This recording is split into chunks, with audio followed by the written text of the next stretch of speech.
What's up, Noel Nation? Welcome to another episode of Plant the Spear podcast. We're here to talk about the new CFP format that has been pretty much released now. I know there's still some details in the workings, still some things they got to agree to, still being run by the crooked committee. So, you know how they are. Right. It is what it is, but it's interesting. And there's been some changes that have been made, some changes that were expected to be made for quite a long time since the original 6+6 format was announced. But given the crazy landscape of college football and the way things are going right now, they kind of had to revisit things because the poor old decimated Pac-12, currently as the Pac-2, they just kind of had to make some adjustments. And to be honest, I think they made the right move in this because when you just look at how things played out, it would have been crazy to give them that automatic qualifier bid. Right. So we're going to get into it today. We're going to talk about what the format is, some things that we think are going to play out long-term with these changes, and then how that affects Florida State, what it means for the Noles. So let's get up to speed on this first, Michael. Let's just jump into this and kind of lay out the format here. So stepping back, we originally know you had 6+6. You had your Power Five. Now, to be fair, the committee, the CFP, whatever you want to call them, they don't use the word Power Five or Group of Five because it's not a technical name.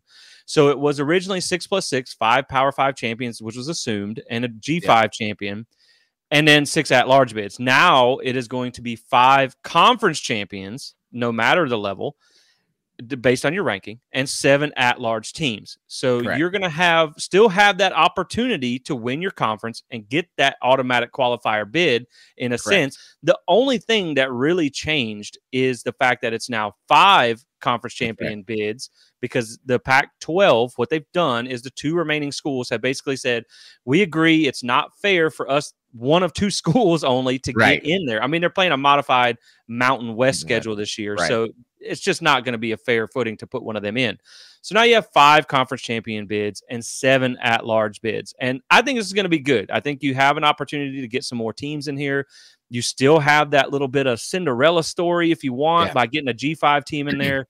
And so let's just we'll do some overall thoughts and then we'll get into it. So, the format and everything there. So I'll let you share some overall thoughts on this. And do you like it? Do you think it's necessary? And how do you think it's going to play out? And then we'll kind of go over the whole thing, get in a little bit in depth here.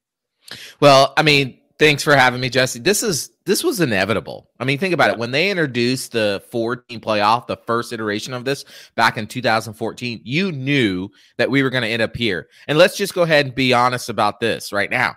We will eventually get to 16 teams. I don't see there any other way that there won't be 16-team playoff. And I think that's probably where it will stop. But I know we're going to get to the 16 teams. This format was inevitable. It was going to happen. It needed to happen. It was not enough to just have 4 teams competing for a national championship, because sometimes in some of those years, those weren't the 4 best teams. I mean, case in point, last year, those were not the 4 best teams. I don't care what you say. I don't care what argument you have. Those were not the 4 best teams, because there was a 5th best team that actually, and a 6th, I would argue, with Georgia and Florida State, that got left out of the playoffs. So you knew that they were going to always have to make a modified schedule for the playoffs. And this 5-7, of course, the transfer portal hit the Pac-12 hard. Those people transferred out, and you only got 2 left. It makes total sense. And kudos to the Pac-12 2 teams, the Pac-2, for recognizing that. And so, so the 5 conference champions, highest ranked conference champions, which we'll get into in a second, because it can be confusing how to understand this format. Plus the 7 at large, it's going to make for a very intriguing and interesting season next season. Yeah, and I do think you're right about the 16-team playoff. And, for what it's worth, one of the big 2 controlling powers, the Big Ten Conference Commissioner, he's in favor of a 16-team playoff. And so really right now, that's another topic that we're going to cover in this episode, is the Big 12 SEC alliance, or whatever you want to call it. It surely isn't going to work out like the ACC and the Pac-12 and all that alliance. That didn't go anywhere fast. But so let's get into this 5-7 format. First off, let's talk about what it is. So you have the 5 highest ranking conference champions. Now, here's the kicker to this. In their statement when they released this, it said that there is no conference that will qualify automatically, and there will be no limit on the number of participants from a conference. So that doesn't necessarily mean that it's going to be the Power 5 champions, and the group of 5 champions. It could be, especially in the automatic qualifier bid, you could have a G5 team certainly run up the ranks and end up getting one of those bye weeks with the first 4 teams, 1 through 4, the first 4 seeds will get a bye in the first round of the playoffs. So that's coveted. You want to get a hold of that bye. Right. But there's a few other fun things that we're going to talk about. But as far as that goes, I think the important thing to remember here is that if you win your conference, you have a 99%, not 100, because they just said there's no for sure tie-ins. You have a 99% chance of being in the playoff if you're a Power 5 conference champion.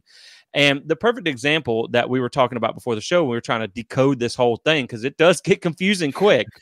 Is when you right. The perfect example here is looking at Liberty last year. Now, when you look at week 15 of the CFP rankings, which was right before Selection Sunday or whatever, a dark day in Tallahassee history, but they were 13-0 and ranked 23rd. So your team right above them was Clemson at 8-4. So, as we talked about, you're going to have to be doing some things to be a G5 team that jumps a Power 5 champion. Now, I think what's important is if you win your conference, you have that 99% chance of getting in. Now, you also have the 7 at-large spots. So you can still be a high rank. Like if you're playing in your conference championship game as a Power 5 team and you lose, you still have a really good opportunity to get in there because you're going to be one of those higher ranked teams. If you look at Louisville last year, when Louisville lost, they very well could have kind of squeaked in there. I mean, they were right on the outside. Before then, they were right on the outside, so maybe they get left out. But you have that opportunity. If we talked about this before, if Louisville had upset Florida State in that ACC title game, they would have gotten in, but Florida State probably would have gotten one of those at-large bids. I would assume. Right. Now, here's where it's going to get a little dicey here. There is no limit to the conference, the amount of conference players that they can have in there. So we all know this is going to be very heavily slated towards the Big Ten and the SEC. They're probably going to have a majority of those teams in there. Yeah. But I think the exciting thing for this is, one, you do keep the door open for that Cinderella story. Like you would have had Liberty in there. And just for the sake of knowing, last year, when you look at what it would have looked like in 2023, Florida State would have drawn Liberty in the first round. So they would have still had that opportunity. Now, Liberty would have been the only G5 team in there. And, we were talking about this earlier. Even some of the best G5 teams throughout history struggle to get in the top 10. So it's still going to be very heavily slated to the Power 5. And a lot of that has to do with the strength of schedule. Right. Now, as much as we say that it's kind of not fair to load this thing with Big Ten and SEC teams, when you look at the current expansion format, the landscape of college football, they got a lot of good teams. Yeah. Outside of Clemson, Florida State, and Notre Dame on a whim, maybe, because they've made the playoffs before, even though they get blown out every time they make it in. There's not a whole lot of top-tier programs left that aren't in those two conferences or the 3 teams that we named. So they have you have a pretty good opportunity, and as one of those, they're going to load up, and it is what it is. I mean, even when you look at just from a brand marketplace, because this whole thing's run by TV nowadays. Oh, yeah. And I was doing some research on it the other day. Out of the top 25 most watched teams in 2023, 17 of them are current Big Ten or SEC teams. That's going into 2024. So the numbers, the TV numbers are there. 3 of those out of there were Florida State, Notre Dame, and Clemson. Those were 3 other teams. So, if expansion works like we think it is, and those 3 brands end up somewhere in a conference, and we're going to talk about Notre Dame in a minute, why they're going to end up in a conference, that's going to be big, man, because once they're essentially going to shut out, these other conferences. But just to run it back, you have your 5 top ranked conference champions, no matter what conference they come from, probably going to be the Power 5 and then a G5. Those teams 1 through 4 get a bye in the first round of the playoffs. Then you have 5 through 12 that will face off in the rest of the playoff teams, and the higher ranked seeds in those games get a home playoff game. Yeah. Now, you always want to buy. I mean, let's be honest. It's a guaranteed win. It is what it is. You can call it like it is. But at the same time, I think a home playoff game is pretty freaking cool, man. Like, you imagine having a college football playoff game between, like, say, Florida State and Michigan, or Florida State and Alabama, or something like that inside Doak in late December. Man. That's going to be awesome. That's gonna be crazy. Now think about this. This is the thought that I keep thinking about. Okay, let's just start with the 5, highest ranked conference champion. Okay, so basically the way I'm understanding this format is that at the end of the season, and we'll get into the whole strength of schedule thing in a little bit, but at the end of the season, it honestly doesn't matter where you're ranked. Nope. In some ways, unless you're an at-large bid. Unless you're an at-large bid, but if you are a conference champion. Okay. And you're ranked in the top 25 of the college football invitation top 25. Okay. Then you are in line for one of the top 5 spots. Okay. Yep. If we went off of this year, okay, let's just say this. You literally could have a Liberty. Let's say Florida State wasn't 5th. Let's just run that scenario. Okay. Let's say Florida State was higher and Liberty was the conference champion. They were the lowest of the top 5 conference champions. So they got the 5th seed. You could almost have a scenario where Liberty is hosting a playoff game at their location with like a Penn State or Ohio State or Ole Miss or Oregon or Missouri, or even if Georgia's having a down year and they make the top 12, where Georgia goes to Liberty to play a game because Liberty is a top 5 conference champion and they are awarded one of those top 5 slots. And they would have probably jumped 10 spots to get there. That's what's crazy. Spots.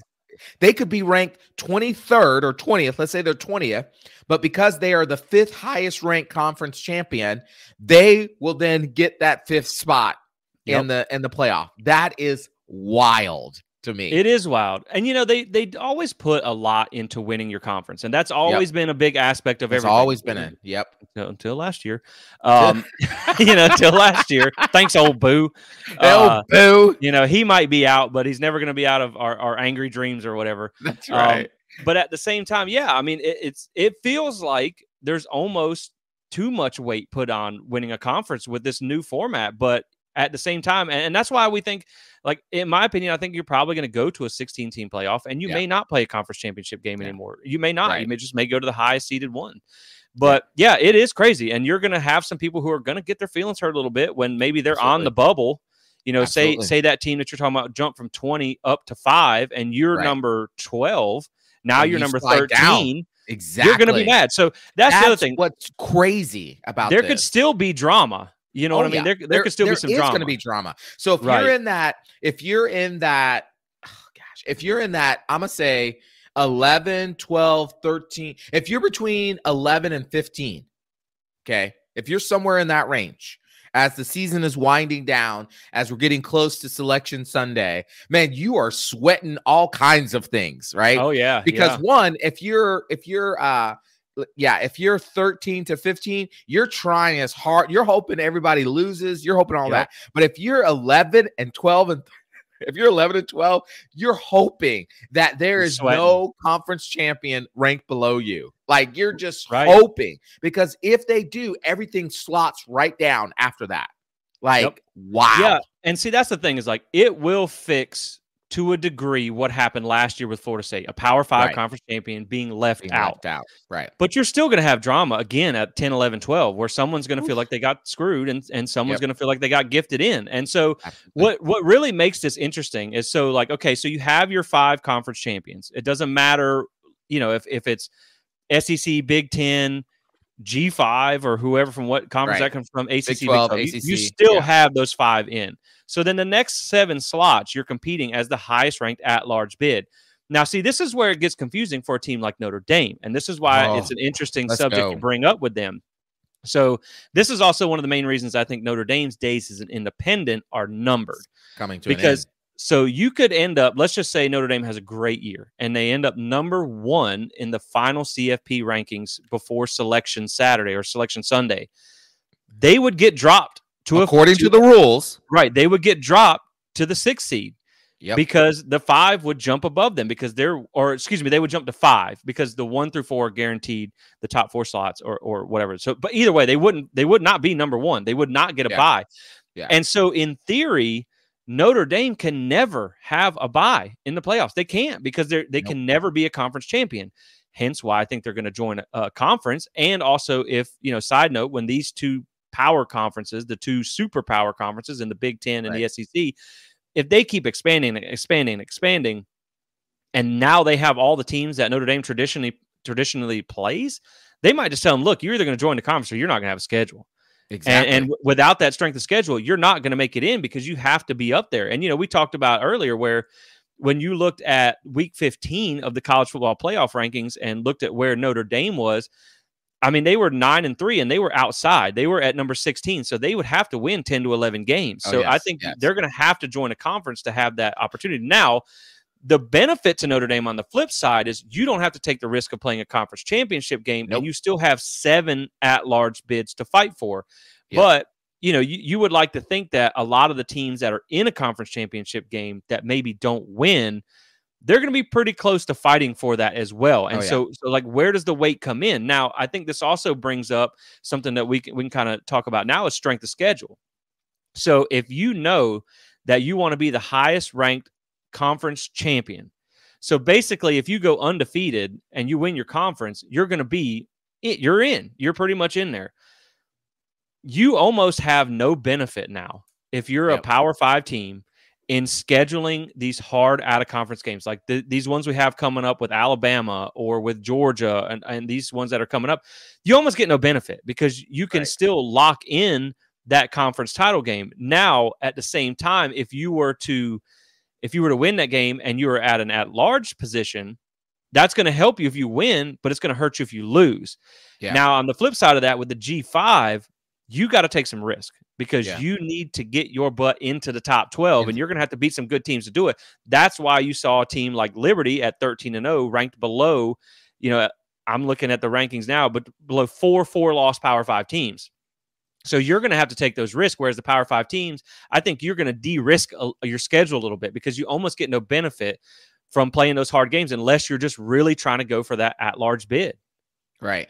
Yeah, I mean, in some ways I see what you're saying, and so, in other ways I'm a little different on that. And here's why. Because if you're a G5 school, you're going to take you need to take some risk to get into the top 25. Right. It doesn't matter if let me say it this way. You need to take some risk to get into the top 25 rankings, and then you have to go undefeated and win your conference, or at least one game loss and win your conference. If you win your conference with one loss and you're in the top 25, as long as you're the highest ranked G5 team, you're likely in the top 5 seeds of the playoff, right?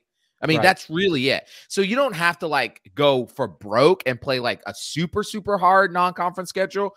You just need that one win against a Power 5 opponent that is recognizable enough to get you into the top 25. And then you need to win your conference title.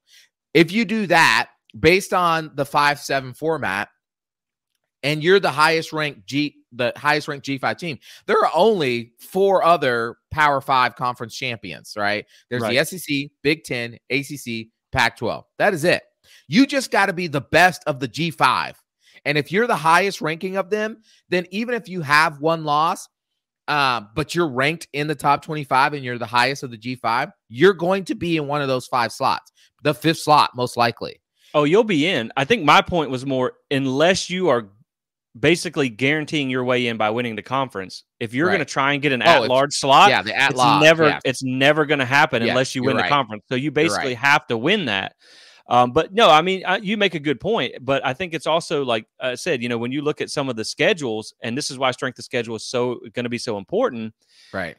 When you just look at the teams, we were talking about it before in the final selection Saturday, 11 out of 12 teams were current Big Ten or SEC teams. Florida State was the only outlier that is not going to be in one of those conferences in 2024. Now, I do want to make a point for this because I don't know if I said it earlier in the episode. This is only 24 and 25. Yeah, that's a 2-year deal. Right. It will be reformatted in 26. That could be where they bring in back the 6-6 and they have 6+6 and they include the Pac-12 if they figured themselves out. Right. Or it could go to that 16-team playoff.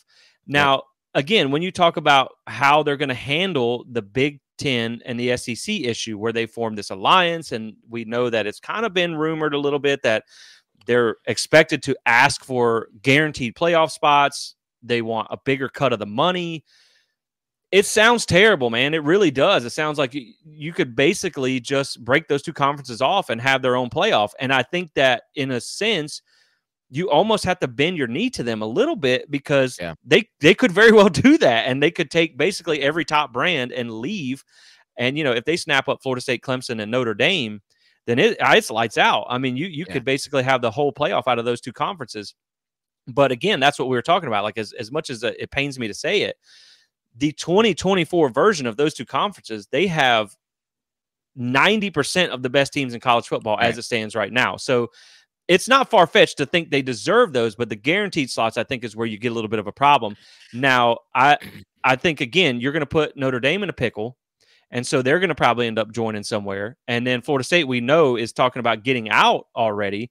So it just depends on, where they end up. And I think this is also somewhere where this puts more emphasis on Florida State getting out of the ACC, because, one, you could be losing money by those two conferences taking up the large sharehold of the payout, but you may also have like two chances to get in, to be honest, because when they start comparing strength of schedule, you could have say a 10-2 Missouri team or something like that from the SEC that had to go through that SEC gauntlet or whatever. And you're sitting there as an 11-1 ACC team that maybe just lost in the conference champion against a team that is now in the playoffs. You might get left out for a team that has more losses than you based on strength of schedule, because, again, this is still dependent on the CFP committee rankings. That's right. Yeah, absolutely. I mean, it makes sense. It makes sense. You may not like it, because I didn't like it at first when I was reading the news about how the SEC and the Big Ten wanted guaranteed slots.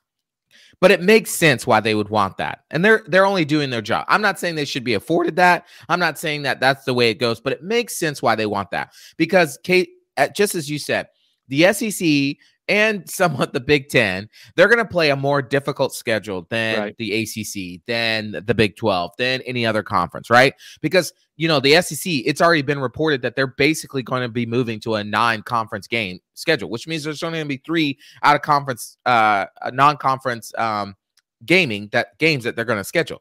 So in theory, and again, Florida State's eventually going to be out of this conference, whatever. So I'm not picking on Florida State. What I'm just saying is, you could literally be an 11-1 or 12-0, 13-0 ACC champion going forward, and not have played the same type of schedule unless your non-conference was filled with SEC or Big Ten teams, which would be ridiculous, because why would you do that? Because basically the way the format's set up right now is you just win, you win the ACC and you're in one of those 5 slots somewhere, right? And so if you win the ACC, you could literally have 3 losses on your plate, and you're going to be in one of those. You're not going to be the top slot, but you're definitely be in one of those slots there. 5, yeah. And so you're in. So why play a difficult schedule? Why play it all? This model is basically rendering a strength of schedule argument outside of at-large teams obsolete. If you win your conference champion, it doesn't matter the schedule you play. Right. It only matters if you are a group of 5 conference champion, right? Because where you're ranked. But as long as you're the highest group of 5, then you're good.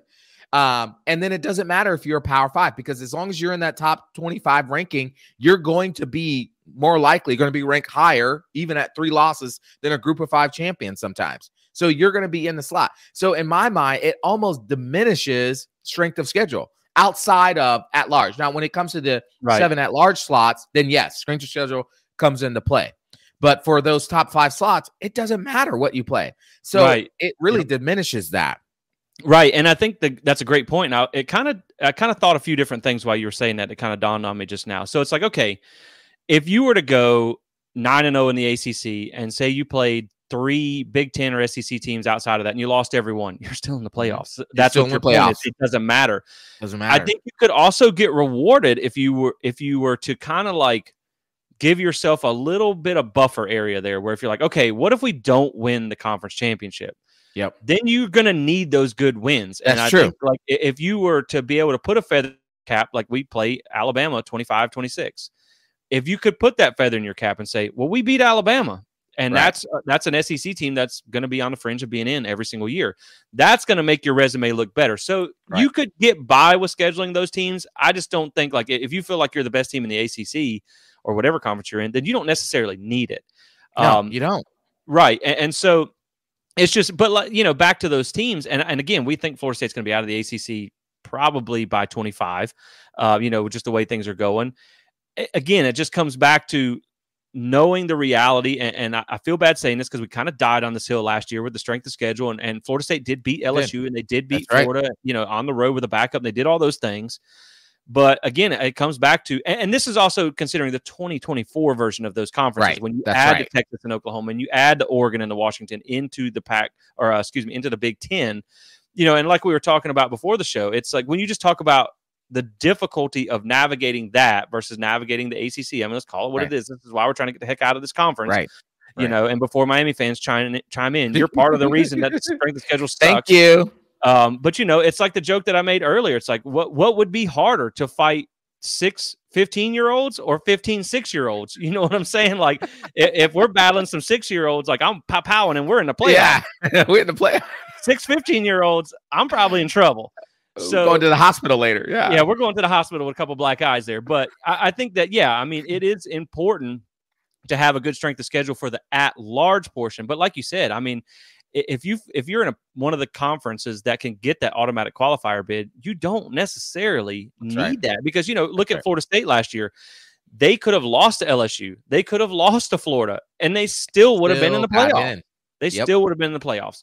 So it's a little confusing to get used to, this new format, but I'm excited about it. I think 12 is kind of a weird number of teams. I don't know that I love 4 buys, you know, but at the same time, I think that the reason I don't hate the buys is because I think you need to have some kind of reward. You need to be rewarded for being good, because essentially, you know, if you were, say, like the number 1 team in the country and you had a conference championship game the last week, even if you lose, and that's a ranked team like Michigan, Ohio State or something last year, say that was a conference title game, you could sit your starters and you're still going to be in the top 12. So I think it gives you that little bit of reward for trying to be better throughout the course of the season and finish as one of those top 4 teams, because, you know, you want that bye. Now, I think that the first edition of the playoffs games, the first round, are going to be around December the 20th. And then all the subsequent games after that, after the home games are knocked out, are going to be your New Year's 6 bowls. Correct. And so those will happen still. I think it's 1 on New Year's Eve and 3 on New Year's Day is the way it's going to be. But, you know, man, I still think, like, when you talk about rest versus rust and you look at the, you know, what would you rather have? Would you rather have that extra week to prepare and end up being like 3 weeks off?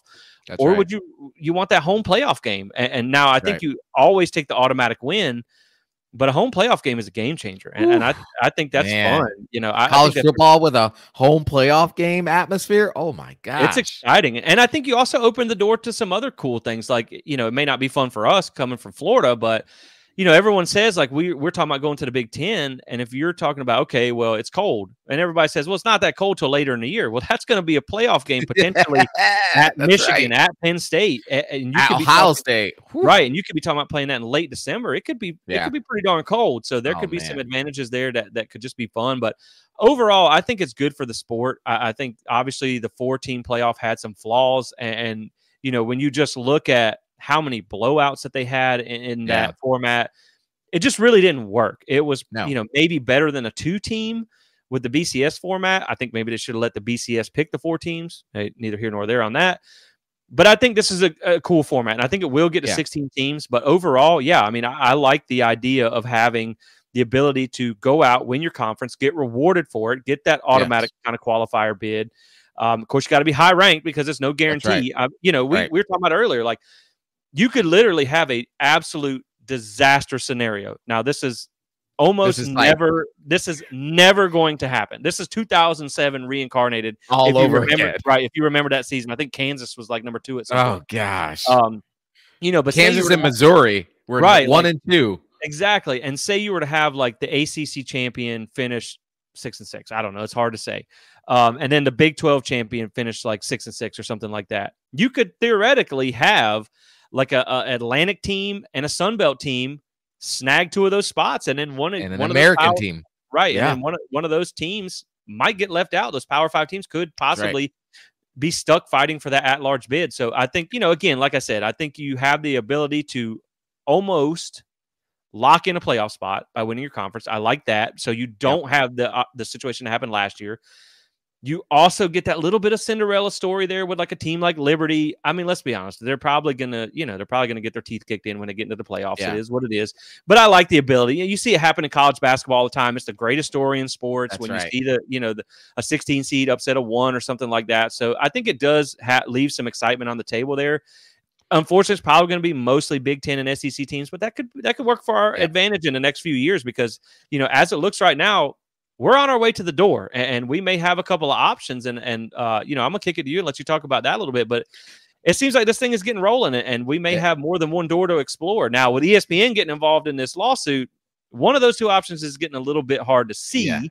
Yeah. But I still think at the end of the day, we're going to be out of here sooner than later. That's right. Well, before we jump to that, because and this will connect to the FSU's conference update, but think about this. Now, what this would automatically make someone assume is that, then this in a lot of ways nullifies the impact that the conference football invitational committee has on this. You would be absolutely wrong. And here's why. Because yes, the 5-7 format is the 5 highest ranked conference champions, right? Now, again, it is in the eye of the beholder, and the beholder is the committee who will determine where each conference champion is ranked in their top 25 ranking, right? So you better be like, you can't be naive to think that the SEC and the Big Ten aren't going to be influential and sending basically lobbyists to those committees to basically say, well, you've got to rank the SEC or the Big Ten higher in the conference champion pecking order. Let's say your top 5 conference champions all have 2 losses. Let's say all of them all have 2 losses. There's no undefeated team 1 year, and they all have 2 losses, whatever. You better be you darn sure better know that the SEC and the Big Ten are going to be lobbying, however they do it secretly, because there's not supposed to be any legal lobbying, but however they do it secretly, for the committee to make sure that their conference champion is ranked in one of those top 3 or 4 spots. That's going to happen. And so the committee is still going to have a great influence on this playoff, and especially even more so now with the at-large bids, which is why it is incredibly important for FSU to get the heck out of the ACC. And if you've been following along, go ahead.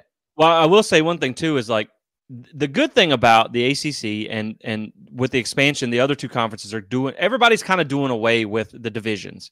Right. But like, if you think about back to when you had the Coastal, Florida State, in so many years could have been the second best team in the ACC and been locked out of that conference title game because they played the same division as Clemson, who was out there winning national championships.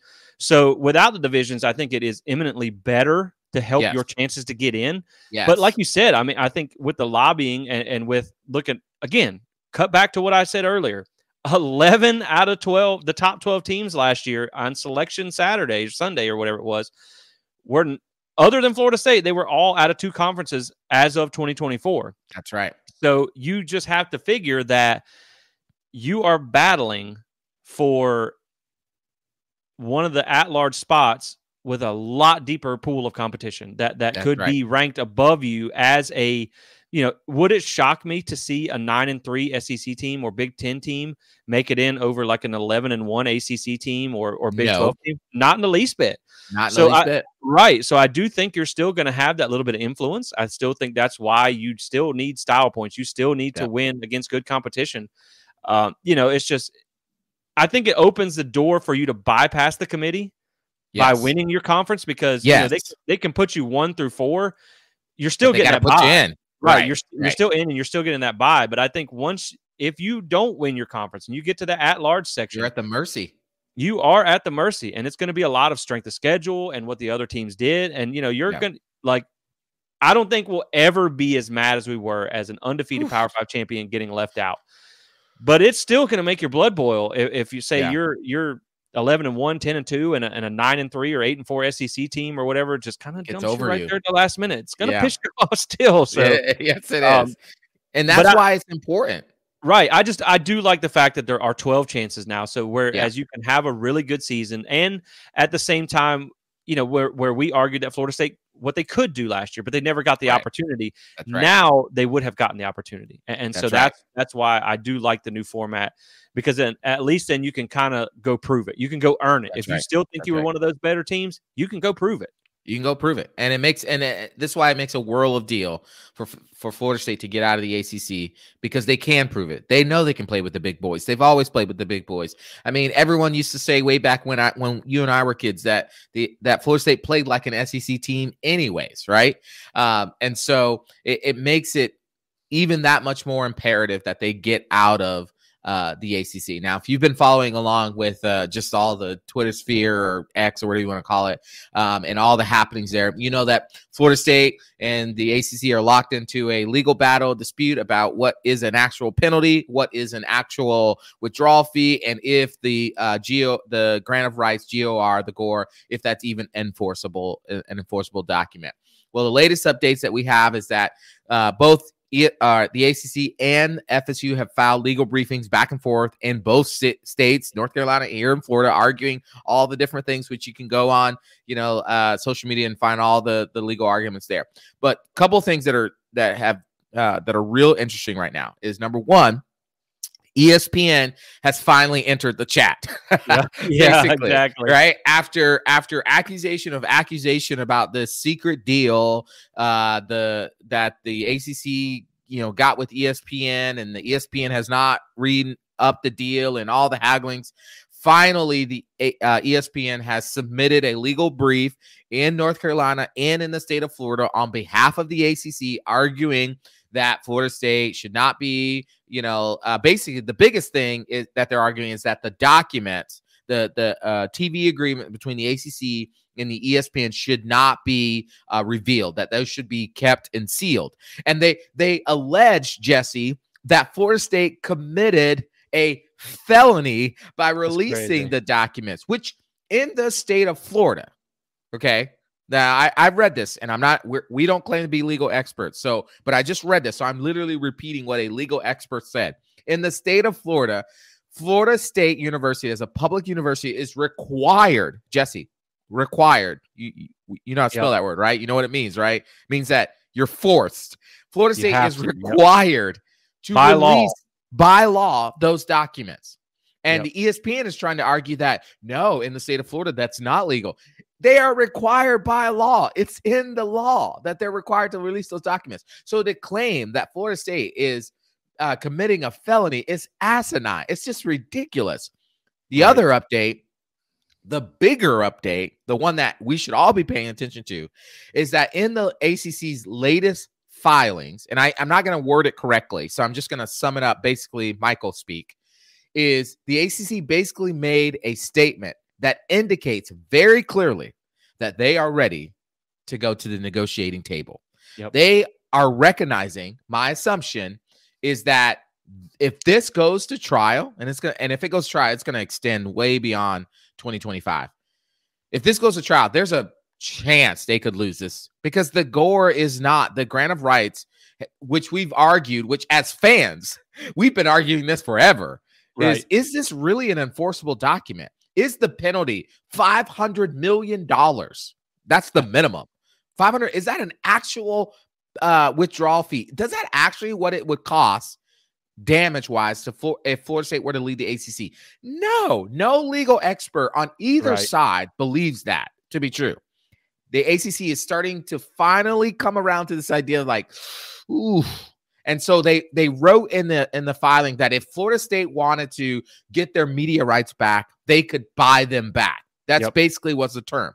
That is legal speak for, we would like to meet you at the negotiating table. Now, like the thing where they do I'm going to write a number on a piece of paper and I'm going to slide it over to see how it works, which is funny because, the whole premise of ESPN's argument, it's like Florida State went at the little brother and they're like, hey, I need some help over here. Come on, bail me out. And they're talking about all these trade secrets that Florida State supposedly, by making these documents public, are releasing trade secrets.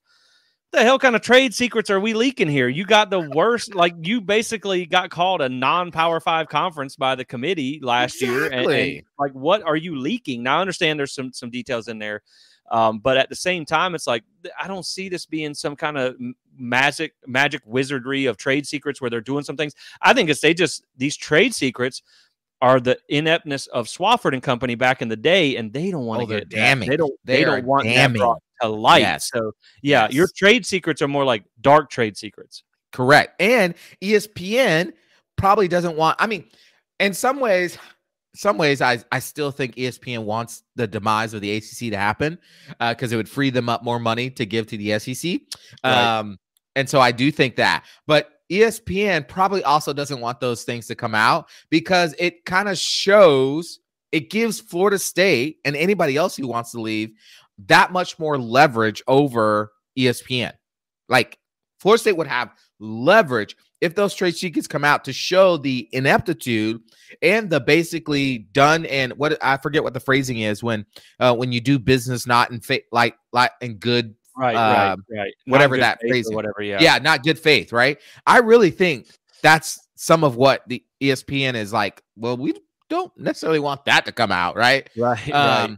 Now the ACC doesn't want it to come out because it would show the ineptitude, like you said, of how terrible they were at managing this whole TV thing way back when. I remember when I was a junior in high school, we were playing NC State one night, and I remember they were commentating about how the ACC was going to get this great network, and it was going to help us to grow and be this power conference. And I'm thinking, oh man, okay, let's go. And it took years before that even materialized. When the SEC and Texas had its own network before anybody else did. Like, that shows you the ineptitude of the ACC. And so that is all coming now. Here's the other thing too, and I'll throw it back to you, is this. You know, we've been speculating that there's no way that Florida State would do this, would pursue this, this trying to get out of the ACC and break the grant of rights if they didn't have some form of a guarantee from another conference, whether it's the SEC or the Big Ten, that they have a spot for them. Now, as you know, the Big Ten and the SEC, they can't write something down. They can't, slide a note, because that would be tampering and they would be in all kinds of trouble for that legally, right? But you better believe it that we've been reading, and this is sources out on the internet that I trust, they're basically saying that Florida State has a seat waiting for them in the Big Ten, like guaranteed. It's them and North Carolina that's basically been given a blanket, like, hey, you get out of that, you are here, you're welcome here. And so Florida State takes that, puts that in their back pocket, and they pursue this thing. Now, Jesse, and I'd love your thoughts on this, is what does that do for ESPN? You think ESPN really wants a Big Ten flag in their already dominated regional sports? The Big Ten is already basically a national conference. They have more influence in the sense of college football as a whole because of having schools out in the West Coast and having basically most of the East taken care of. And now you're saying they're going to get a flag in the hotbed of Southern football? Man, I don't know if ESPN or the SEC would want that to happen. Yeah, I think that's a big thing, because you immediately go, well, are they really going to join a conference in the SEC that they're in a legal battle with now? So the SEC doesn't seem to make a lot of sense, but there has been a few rumblings that the SEC might be willing to bid a little bit for Florida State, because again, at the end of the day, this is a profit thing, and TV controls everything. And, I listened to a podcast by some friends of mine, the Ohio podcast, and they're an Ohio State podcast, and they did a good video where they talked about some of the stuff. And it was like, because I don't know a whole lot about the Big Ten, so I was listening to some of the things that they said. And they had mentioned how their conference commissioner, they do kind of like to keep the rivalries intact. That's why they went after USC and UCLA, Oregon and Washington, because they were able to get top brands. And this is why I think you could see Miami kind of get little brothered into the Big Ten to bring them along with Florida State, because then you almost have control of the state of Florida. Now, of course, you have Gainesville right in the middle, but at the same time, you would have a really big footprint. And then at that point, you're stretching, like you said, it's a national conference. You're going from the West Coast to the East Coast, from the North all the way to the southern tip. That's right. And so you are going to cover the entire United States. And to me, one, you're getting into one of the most populated states in the country with the most TV sets and the most eyeballs on the TV sets. That's right. So to me, I think, again, people talk about whether Florida State is wanted or not. Look, again, when I talked about the top 25 most watched teams in college football last year, Florida State was one of those top 25 teams that was not in the SEC or the Big Ten. It was them and Notre Dame and Clemson. And then, of course, Colorado was there one year, but, everybody was blowing up Dion, and that'll probably fade off. But again, it's just the media value of Florida State that's going to get them a seat at the table. Now, what's funny is like the same kind of handshake, under the trees or whatever they said in the statement, deal that might get Florida State out of the ACC is the same kind of deal that might get us into the Big Ten, because we had kind of that secret handshake deal. But again, I don't believe they would have bitten off this big of a deal without a landing spot. And I think you're right. I think it's just going to come back to negotiating on a number where the penalty will get thrown out the window, and they will end up just saying, what's your price you want to buy your media rights back for. And then I think it's going to be the Big Ten. Now, I think if you can get an offer from the SEC, even back channel, it's good for you because you can then play that off of one another, and you can kind of drive your price up. You obviously the Big 12 is not an option, and staying in the ACC would be your only other option. But again, that's obviously untenable because of what they're doing. And even if they reach a big number, some of the reports that the Project Osceola that they put out, I saw that, heavily redacted. So there's not much you can take out of it. But from what I read, some of these private equity partners that they've been reaching out to, they could fund the money. They could get there's a portion in there that's for leaving the ACC. And, it may mean things like you're going to put a name on the Tucker Center. That should have happened a long time ago. Right. You might see, Doak Campbell Stadium might be whatever name brand goes. Seminole. So the speculation right now is, and this is credible sources. So I'm not saying that it's true. I'm just saying the people who've said this, I trust a lot, that basically they're negotiating with the Seminole tribe for potentially the Seminole tribe using Seminole Hard Rock Stadium, Bobby Bowden Field. Like that could be a thing where they're making between $1 to $5 million on naming Doak Campbell Stadium. Right. It's a lot. And when you look at the numbers, it's a lot. When I saw something like the Tucker Center, they estimated was, I think, something like 800,000 to $1 million or whatever. I was like, why didn't we do that 10 years ago? Exactly. You know what I mean? Like, no disrespect to Donald L. Tucker or whatever, but, put a name on there, get paid for it. And you've seen that trend going around with some of the other stadiums around the country. And I think as long as you can generate that revenue to help you get out, again, the conference payouts, especially, again, tying this back into the 5-7 model, if you're looking at an unequal revenue share for the playoffs, if you're looking for all these things, it's just another feather in the cap of why you need to get the heck out of the ACC and get to one of these. Because again, if they do anything to upset the apple cart with those two conferences, there's literally nothing stopping them from going, okay, we already have everybody. We're going to maybe snap up one of their two of these other programs like Notre Dame or whatever, and then we're going to go play in our own sandbox. We don't need you anymore. Right. And so, I think that puts the emphasis on why Florida State needs to get out. I think it's coming sooner than later. Yes, sir. And I think a lot of what you said was true, where it's like, if you know ahead of time, if you have a good inkling that Florida State's going to find their way out, and if one finds their way out, Clemson's not going to stay, whether or not anybody else leaves the ACC, and I'm sure at least North Carolina is probably going to make it out of there too, is ESPN even going to pick up that extension? So the ACC could be like the AAC, or the same way the Big East went by way of now they're a basketball conference. So like it could very well happen. And I think it's going to happen sooner than later, because I think they know that no matter what the ACC does as far as unequal revenue sharing, performance based, it's rearranging deck chairs on the Titanic. It's not going to do you any good. You have to get out of here for the long-term picture of the way the sport is headed. And with the new alliance between those two conferences, you can see what's coming. You can see it coming. And so, man, that's pretty interesting. I think it's going to happen hopefully sooner than later. I think that, I still think the August 15th date is still like a thing where they have to name whether they want to be out that year. I'm for sure they're going to, they're probably going to play in the ACC in 24, but I think 25, you're going to be looking at some things, maybe a Big Ten schedule or whatnot, but I think it's obviously better for you in the long term. Absolutely. Yeah, I think they'll definitely obviously play the 24 ACC schedule. Where we need to really keep our eye on is that 25-26 range. I think that's where I've heard or I've seen, sorry, let me just say that because I don't have sources. I read a lot of sources. Yeah. I've read where 26 seems to be like the cutoff. Like they want to be out of the ACC by 2026. So yeah. I always say, like, I got sauces, but I ain't got sauces, but I got no sources. But no, I agree, man. And also keep in mind, 26 is when they're going to reformat the playoffs again. That's right. So you could see like maybe they don't guarantee those playoff spots now, but in 2026 they're like, okay, let's go to a 16-team playoff, and these two conferences are guaranteed 10 spots or something like that. And you just want to put yourself in the best place to be in the conversation at the end of the year. So that, guys, is pretty much going to do it for us in this episode. We just wanted to kind of get out here and talk about this new 5+7 format. I think it's exciting for the game. Yes. I think it's going to make the postseason a lot more exciting. You know, again, you look back to last year where, for better or worse, people just don't care about the New Year's Six Bowls anymore. And I think this is going to make it more important. I love the idea of home playoff games. I'm not mad at the idea of an automatic win with a bye if you make it in there. That's right. I like the idea of the little bit of Cinderella story too. So I think it's going to be good for the game.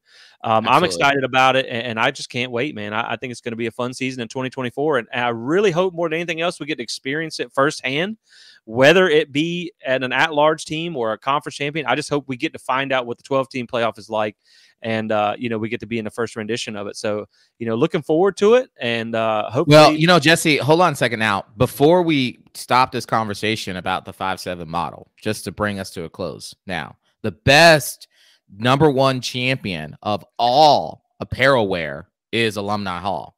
And they're not getting left out of the playoffs because they're champion every time you stop by there. So if you go check out Alumni Hall, who we thank for sponsoring this episode, and go load up on some new Seminole gear that you can wear to that home playoff game if you want, go check them out. 1415 Timberlane Road is their new location that is packed full of FSU gear, or you can order online, have it shipped to your door. Either way, you're saving 10% with code SPEAR. So make sure you go check those guys out. Code SPEAR to get 10% off your order. Got some new baseball merch in that I got my eye on. And so I'm thinking about getting one of them Sunday Gold shirts. So go check them out. Thank you guys so much for supporting those that support us. And with that being said, we will wrap it up here. So thank you guys so much for tuning in. We'll catch you on the next one. And as always, go Noles.